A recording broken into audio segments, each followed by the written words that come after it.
আসসালামু আলাইকুম। টিভিপি স্টোরি টেলারে সবাইকে স্বাগত জানাচ্ছি।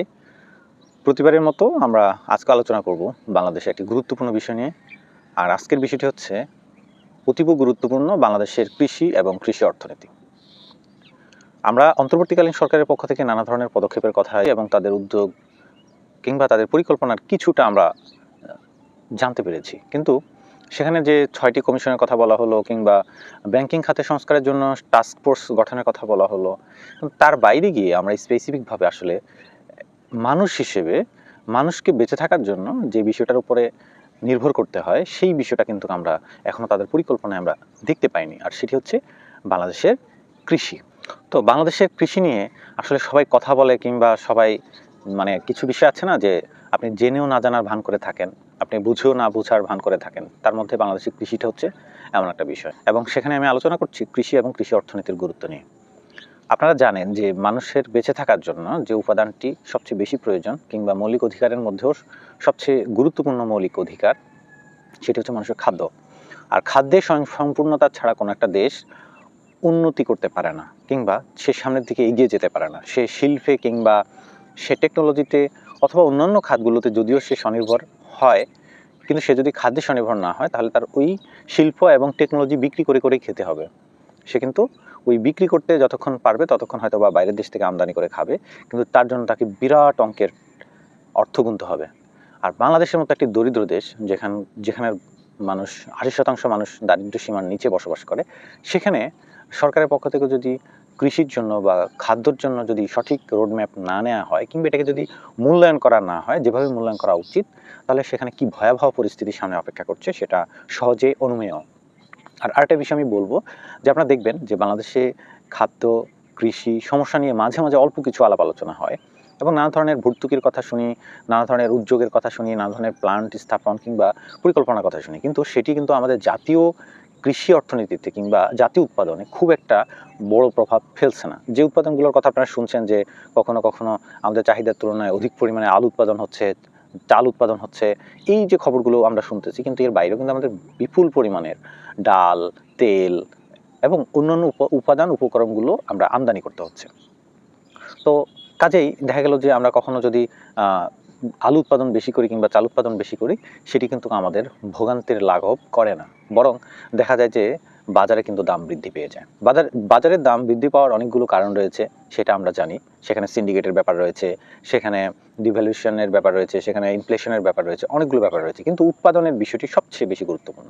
আপনি যদি উৎপাদন পর্যাপ্ত না করতে পারেন তাহলে আপনার অন্যান্য যে নিয়ামকগুলো আছে কিংবা অন্যান্য যে সমস্যাগুলো আছে সেগুলো কিন্তু অটোমেটিক সৃষ্টি হয়ে যাবে, সেগুলোকে আপনি আটকে রাখতে পারবেন না।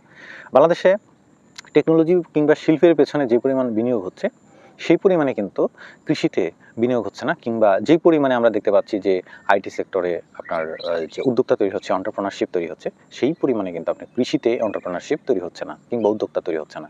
তাহলে কৃষি খাতে যদি আপনার এন্টারপ্রেনারশিপ তৈরি না হয়, উদ্যোক্তা তৈরি না হয়, কিংবা এই সেক্টরে যদি আগ্রহ না সৃষ্টি হয়, তাহলে বোঝাই যাচ্ছে যে আগামী ৫-১০ বছরের মধ্যে বাংলাদেশের খাদ্য নিরাপত্তার জন্য যে আমরা কথাবার্তা বলি, চিন্তা ভাবনা করি, সেই খাদ্য নিরাপত্তা ভয়ঙ্কর রকমের সংকটময় পরিস্থিতির মোকাবেলা করবে।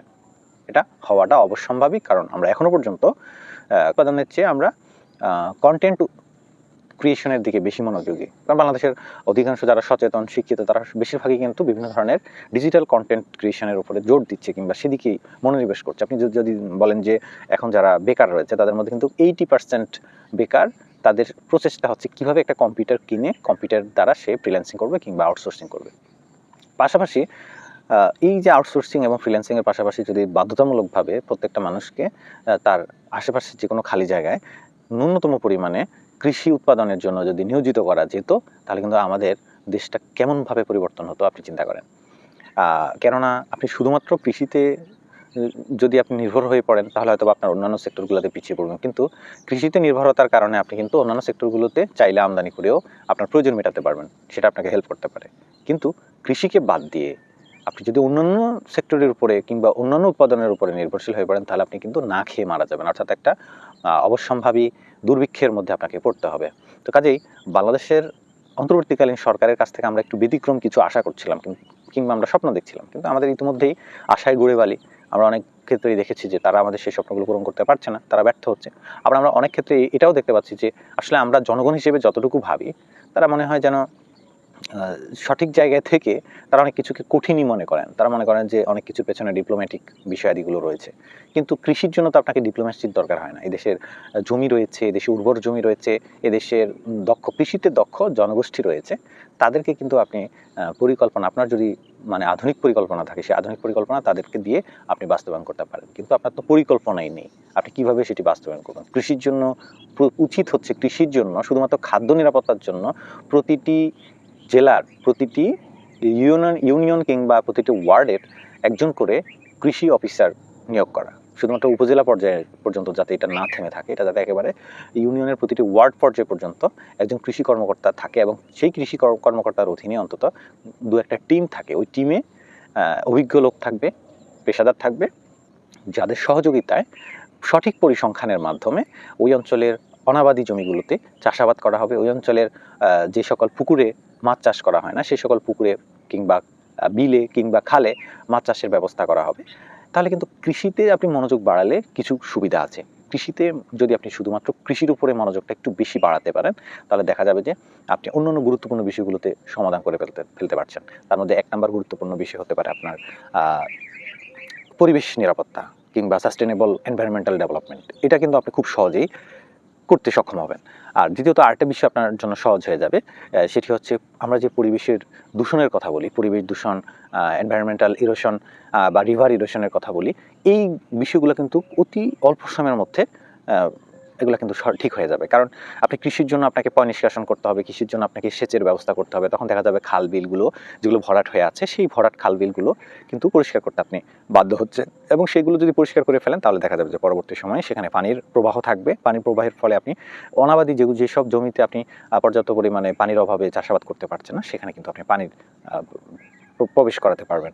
এবং দেখা যাবে যে আপনি শহর অঞ্চলেও যে সকল জায়গায় ময়লা আবর্জনার স্তূপ করে সেখানটায় জনজীবনকে দুর্বিষহ করে ফেলা হয়েছে, কিংবা সেখানে নোংরা আবর্জনার কারণে মানুষের পক্ষে যাতায়াত করা সম্ভব হয় না, সেইগুলোকে আমরা বছরের পর দেখি যে বছর সেগুলো পড়েই থাকে রাস্তাঘাটে, যেখানে একেবারে শহরের প্রাণকেন্দ্রে সেসব জায়গায় দেখা যায় যে ময়লার ডাস্টবিন পড়ে থাকে। এগুলো কিন্তু কৃষির চাপের কারণে এগুলো অটোমেটিক পরিষ্কার হয়ে যেতে বাধ্য হবে।